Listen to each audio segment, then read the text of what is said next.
आपके पीछे दाहिनी ओर मैं वही वृक्ष हूं, वही पीपल का दरख्त जिसने क्रांतिकारियों के सरताज महान चंद्रशेखर आजाद की शहादत देखी थी। बरसों से खड़ा हूं यहां, बहुत कुछ देखा है मैंने, बहुत कुछ सुना है। उन परिंदों से जो मेरी शाखों पर अपना डेरा बसाते हैं, उन हवाओं से जो दूर दूर की खबरें लेकर आती हैं, अपने इन बरसों पुरानी जड़ों से जो जमीन के भीतर दफन हजारों बरस पुराने किस्से और कहानियां खोज लाती हैं और मुझे सुनाती हैं। उन्हीं किस्से कहानियों के जमघट में छुपी एक कहानी मैं आज आपको सुनाता हूं। गंगा जमुना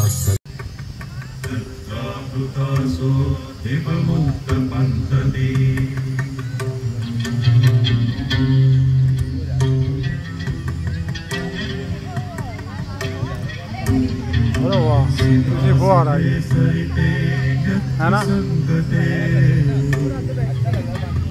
आगे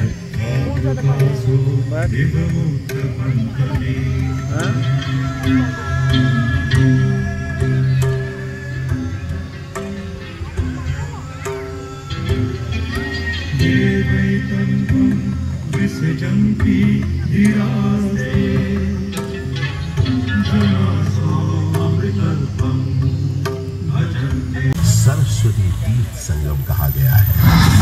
बृहदारण्यक पुराण में भी एक प्रसंग मिलता है कि एक बार जब देवर्षि नारद ने ब्रह्मा जी के पुत्र सनक जी से पूछा कि सर्वोत्तम तीर्थ कौन सा है, तब उन्होंने बताया कि समुद्र पर्यंत पृथ्वी पर जितने पुण्य क्षेत्र विद्यमान हैं, उनमें प्रयाग नामक तीर्थ सबसे उत्तम है।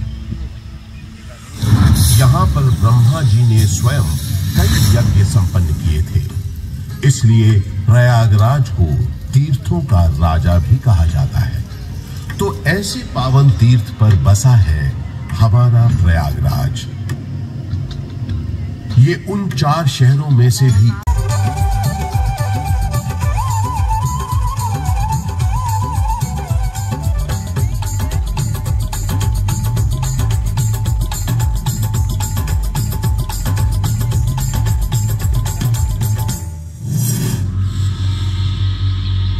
गौतम बुद्ध के काल में भी प्रयाग का बड़ा महत्व था। इसका एक बड़ा साक्ष्य है यहां उपस्थित अशोक की लाट। सम्राट अशोक का संदेश तो इस स्तंभ पर अंकित है ही। गुप्त काल के शक्तिशाली राजा समुद्रगुप्त का प्रयाग प्रशस्ति अभिलेख भी इसी स्तंभ पर खुदा है। 16वीं शताब्दी के अंत में सम्राट अशोक का यह स्तंभ उस किले का हिस्सा बन गया जिस किले का निर्माण संगम के किनारे मुगल बादशाह अकबर ने करवाया था। बुद्धं गच्छामि संघं शरणं गच्छामि। हजारों वर्ष पुराने इस प्रयाग नामक नगर के आध्यात्मिक और धार्मिक महत्व से बादशाह अकबर इतने प्रभावित हुए कि उन्होंने यहां एक नया शहर भी बसा दिया और उसका नाम रखा इलाहाबाद, जो वक्त के साथ साथ बन गया इलाहाबाद। अपनी भौगोलिक स्थिति, सुंदर आबोहवा और राजनीतिक महत्व की वजह से इलाहाबाद ब्रिटिश हुक्मरानों को भी बेहद पसंद आया और कुछ ही समय में ये शहर ब्रितानी हुकूमत का एक महत्वपूर्ण केंद्र बन गया। इलाहाबाद हाईकोर्ट इसका एक जीवंत उदाहरण है। देश के 4 उच्च न्यायालयों में से तो एक ये है ही। इसके अलावा अनेक महत्वपूर्ण और ऐतिहासिक फैसले देने का श्रेय भी इस न्यायालय को जाता है। शिक्षा के प्रसार के लिए अंग्रेजों द्वारा बनाया गया इलाहाबाद विश्वविद्यालय इस शहर को उनका दूसरा महत्वपूर्ण योगदान था। इलाहाबाद इलाहाबाद विश्वविद्यालय की स्थापना 16 नवंबर 1887 को हुई। पूरब का ऑक्सफोर्ड कहे जाने वाले इस विश्वविद्यालय का शुरुआती नाम म्योर सेंट्रल कॉलेज था। यहाँ का विजयनगरम हॉल और 7 खंडी मीनारें इतनी सुंदर और आकर्षक है कि आते जाते लोगों की निगाहें बरबस अपनी ओर खींच लेती हैं। 20वीं सदी की शुरुआत से ही इलाहाबाद हिंदी साहित्य का एक बहुत बड़ा केंद्र बनकर उभरा।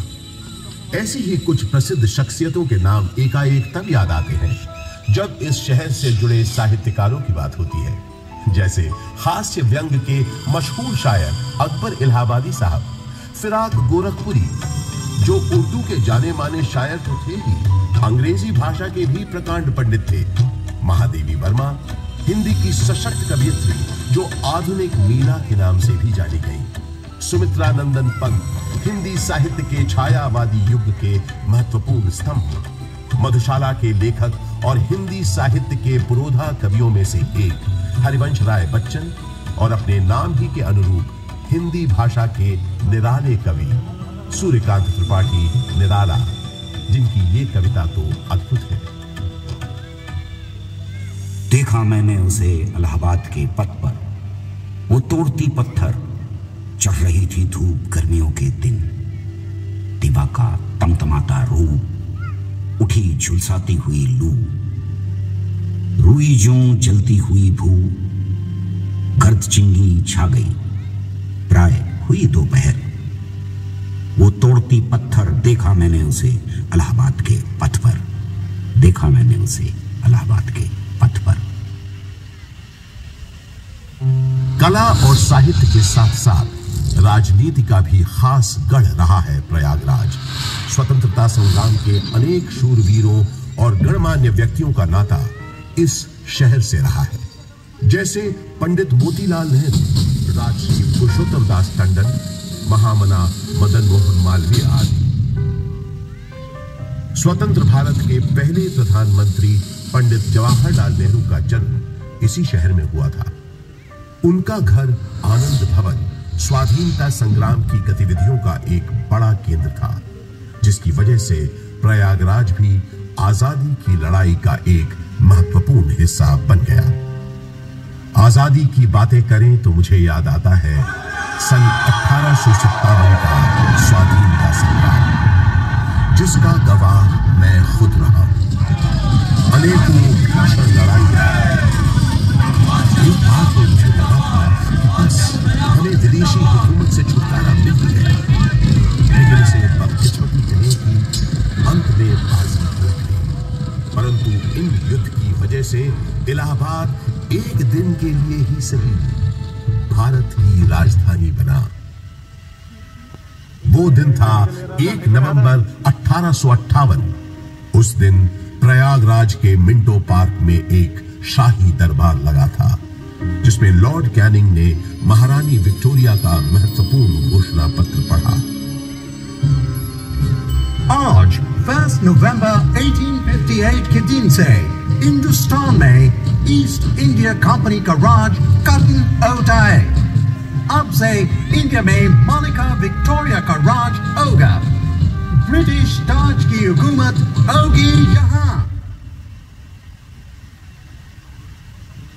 उस दौर से निकलकर समय के साथ थोड़ा आगे बढ़े तो मुझे याद आता है अपने चारों ओर बाहें फैलाए ये विशाल पार्क, जिसके आंगन में खड़ा मैं आज आपको ये कहानी सुना रहा हूं। बात सन 1870 की है, जब एडिनबर्ग के ड्यूक एल्फ्रेड साहब इलाहाबाद आए थे। उन्होंने यहां आकर 133 एकड़ के इस बड़े से भूखंड पर एक विशाल पार्क का शिलान्यास किया था। उन्हीं के नाम पर तो इस पार्क का नाम पड़ा है एल्फ्रेड पार्क। ब्रितानवी हुक्मरानों ने इस पार्क के भीतर कई एक महत्वपूर्ण इमारतों का भी निर्माण करवाया, जैसे आपके पीछे ये मशहूर गवर्नमेंट पब्लिक लाइब्रेरी। इलाहाबाद के उस जमाने के कमिश्नर फ्रांसिस ऑटवे मेन एक लाइब्रेरी बनवाना चाहते थे, जिसके लिए उन्होंने मशहूर आर्किटेक्ट रिचर्ड रॉस्किल बेन को बुलवाया और कहा, बेल, हमने तुमको बोला था ना, हमको एक लाइब्रेरी बनाने का है। आई रिमेम्बर सर, आपने बताया था आपका डियर फ्रेंड और इलाहाबाद का एक्स कमिश्नर मिस्टर कटबर्ट बेंसले थॉर्नहिल का मेमोरी में आपको एक लाइब्रेरी बनवाना है, राइट? यस, थॉर्नहिल खुद एक बहुत काबिल टाउन प्लानर था। आधा इलाहाबाद उसी ने प्लान किया है। ये लाइब्रेरी उसकी मेमोरी को बिफिटिंग ट्रिब्यूट होना चाहिए। ओह, आप बिल्कुल बेफिक्र रहें सर। मेरे दिमाग में स्कॉटिश बैरोनियल रिवाइवल स्टाइल की एक ब्यूटीफुल बिल्डिंग का प्लान है जो एकदम परफेक्ट होगा ट्रिब्यूट देने के लिए। वादे के मुताबिक श्रीमान बेल ने एक बहुत ही खूबसूरत इमारत बनाई जिसे उस जमाने में थॉर्नहिल मेन मेमोरियल के नाम से जाना जाता था, और आज हम इस शानदार इमारत को गवर्नमेंट पब्लिक लाइब्रेरी के नाम से जानते हैं। यहाँ इस लाइब्रेरी में लगभग 1.25 लाख से भी ज्यादा किताबें और अन्य ऐतिहासिक दस्तावेज मौजूद हैं। पूरे उत्तर प्रदेश में सबसे बड़ी लाइब्रेरी यही है। विक्टोरिया मेमोरियल कोलकाता में है, ये तो सब जानते हैं, लेकिन उससे थोड़ा छोटा मगर बेहद सुंदर विक्टोरिया मेमोरियल यहां प्रयागराज में भी मौजूद है। ये बात बहुत कम लोग जानते हैं। इसी पार्क के अंदर महारानी विक्टोरिया की याद में बनी सफेद संगमरमर की इस न्यू गोथिक शैली की छतरी या कैनोपी का निर्माण सन 1905 में हुआ था, और इसी कैनोपी में उनकी 7.5 फुट ऊंची मूर्ति का अनावरण अगले साल 1906 में हुआ। आजकल वो मूर्ति लखनऊ म्यूजियम में रखी है। आपके ठीक पीछे इसी विक्टोरिया मेमोरियल के बगल में अंग्रेजों ने एक बैंड स्टैंड भी बनवाया। उस जमाने में ब्रिटिश सरकार के ज्यादातर जलसे और दावतें इसी पार्क में हुआ करती थी। उन कार्यक्रमों के दौरान यहाँ पुलिस बैंड बजाने का रिवाज था। इस संगीत का आनंद अंग्रेजों के साथ साथ कुछ रईस और रसूखदार इलाहाबादी भी लेते थे। ऐसा माना जाता है कि ये बैंड स्टैंड अंग्रेजों को एक बंगाली सज्जन बाबू नीलकमल मित्रा ने भेंट किया था।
पंडित बृजमोहन व्यास और कुछ अन्य गणमान्य व्यक्तियों के प्रयासों से स्वतंत्रता सेनानी थे चंद्रशेखर आजाद।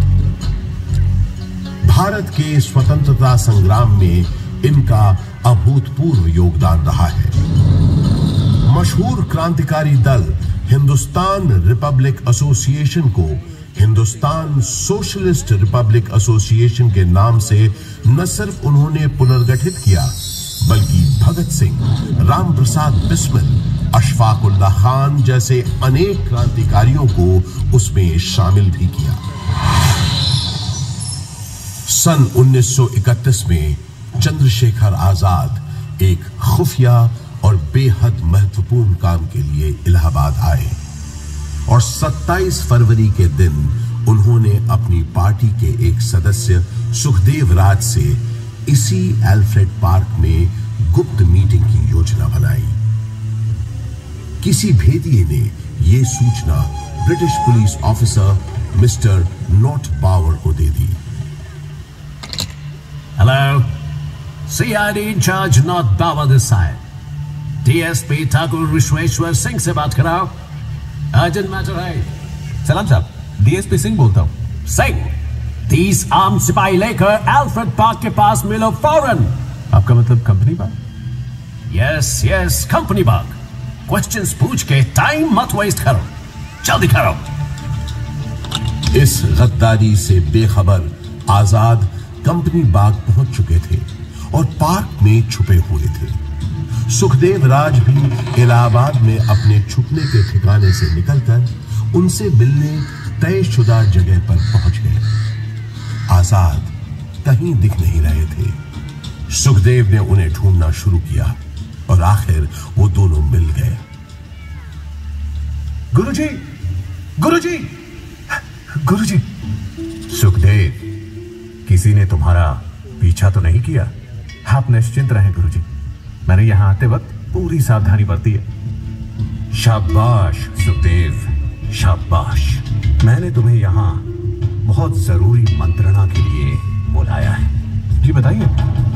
मैं चाहता हूं कि तुम और तुम्हारे 4-5 विश्वास पात्र साथी। आजाद और सुखदेव की बातचीत शुरू हुए ज्यादा देर नहीं हुई थी कि नॉट पावर 30 राइफलधारी सिपाहियों के साथ यहां पहुंच गया। Mister Chandrashekhar Tiwari, you have been surrounded by police. तुम्हें पुलिस ने घेर लिया है। तुम आज यहां से बचकर नहीं जा पाओगे। Surrender yourself. सुखदेव, तुम निकलो फौरन। नहीं गुरुजी, मैं आपको अकेला छोड़कर नहीं जाऊंगा। बहस मत करो, जाओ, ये मेरा आदेश है, जाओ। पर आप, जब तक मेरे पास ये मेरी बमतुल बुखारा है, मेरा कोई बाल भी बाका नहीं कर सकता।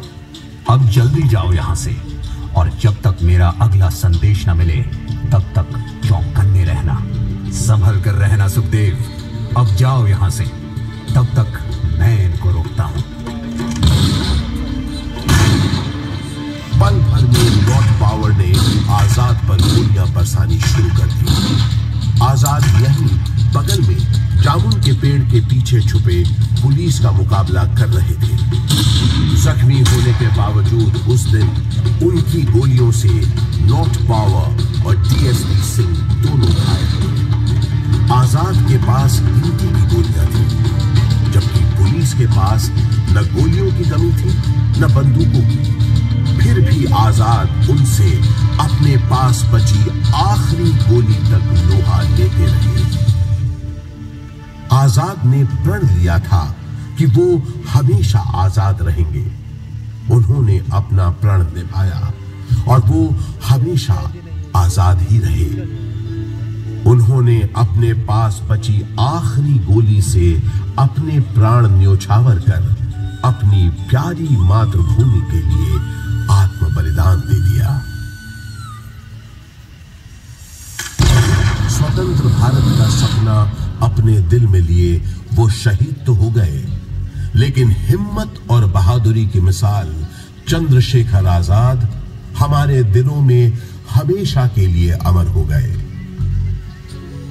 आज हमारा भारत देश एक स्वतंत्र देश है, तो उसका श्रेय शहीद आजम चंद्रशेखर आजाद जैसे लोगों के उत्सर्ग को, उनकी शहादत को जाता है, जिन्होंने अपनी जान से भी ज्यादा प्यारी मातृभूमि के लिए हंसते हंसते अपने प्राणों की आहुति दे दी। आजाद अक्सर कहा करते थे, अंग्रेजों की गोलियों का हम सामना करेंगे। हम आजाद थे, आजाद हैं, आजाद ही रहेंगे।